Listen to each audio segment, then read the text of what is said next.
Hey y'all, it's Ashley here. I'm just gonna make a video of me cooking in my tiny house. I know a lot of people want to see it, especially since my tiny house is called the Chef's Kitchen. I love to cook. I'm gonna try to get it in a way that I can show you guys my tiny house more and show you guys how I cook. Bear with me with the camera. This is my first time making this video, but I'm just gonna wash my chicken to start out. I just add some water, some salt, and some vinegar, and then I'll probably put that in the fridge for a couple of hours and let it sit and clean and just I don't know, just get a little bit clean before I start cooking with it.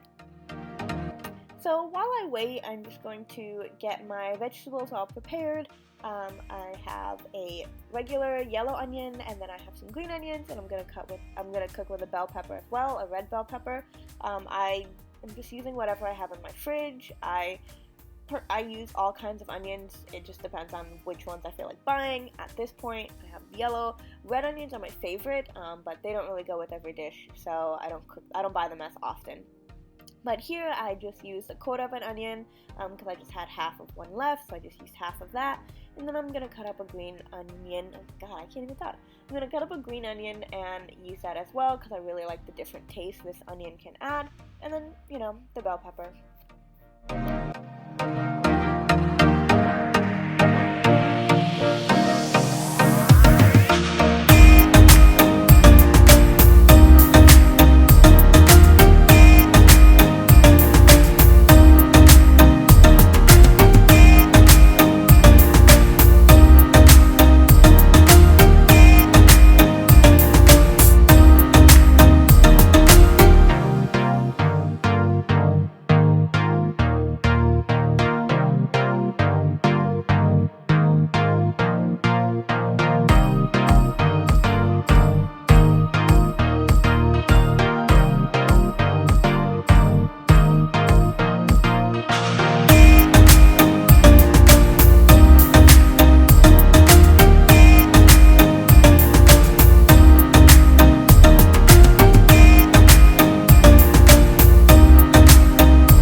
Now that it's been about an hour and I finished chopping up my vegetables, I'm just going to start cutting up my chicken into bite-sized pieces.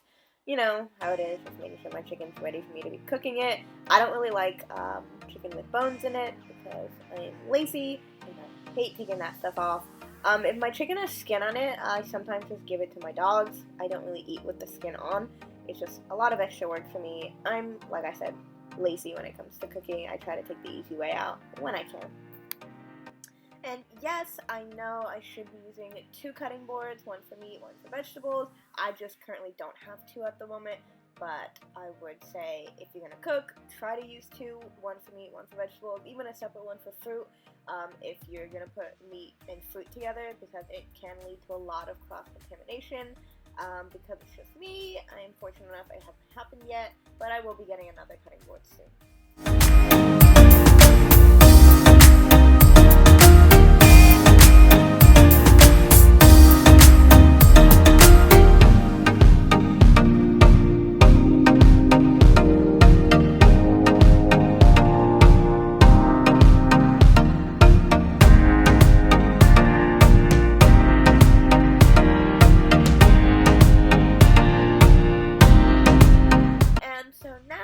Everything's all prepped, I'm just going to start seasoning my food. I have onion powder, garlic powder.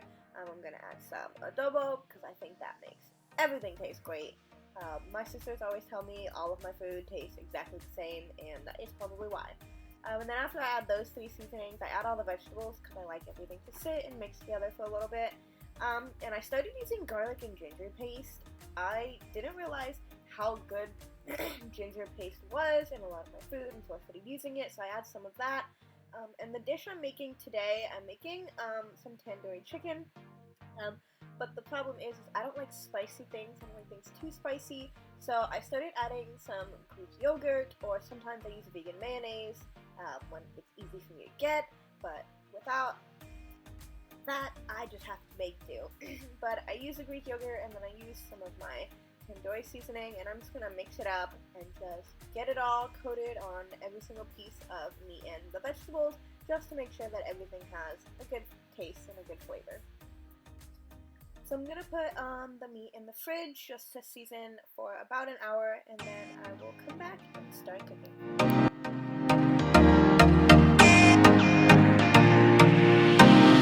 So it's been about 2 hours since I first put the mixture into the fridge, so it's been seasoning for a while. You can even see the light around has changed. I had to turn on the lights inside because it's now dark outside, and during that time I actually cleaned my kitchen and just did a couple of things that needed to get done just so that I wasn't wasting any time. And so I was starting to put everything in the pan. I just got these stainless steel pots for Christmas. My dad bought them for me, and I'm so excited. I love using them. The only downside is everything sticks super quickly, so I have to constantly be stirring and checking on it. And I feel like it helps because now I can't burn my food as easily because I'm watching it a lot more closely.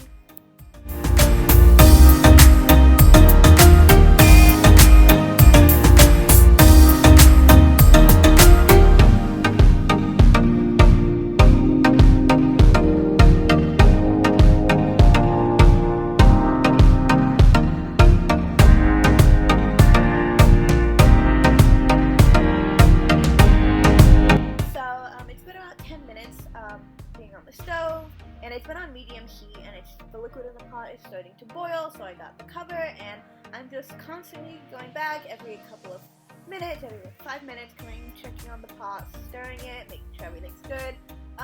Because I put the chicken in, obviously I put it in raw, I do like to have it boil for about 15 to 20 minutes before I even start tasting my food.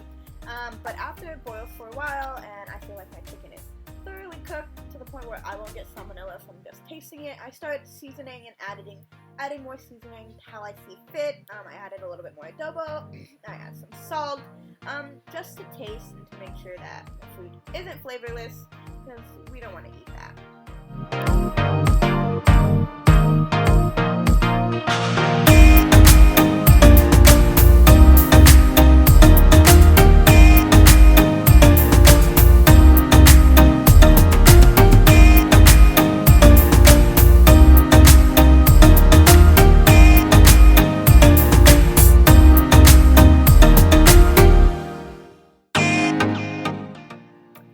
And so it's getting to a point where it's been on for about 30 minutes, 35 minutes. It seems to be boiling a little nice.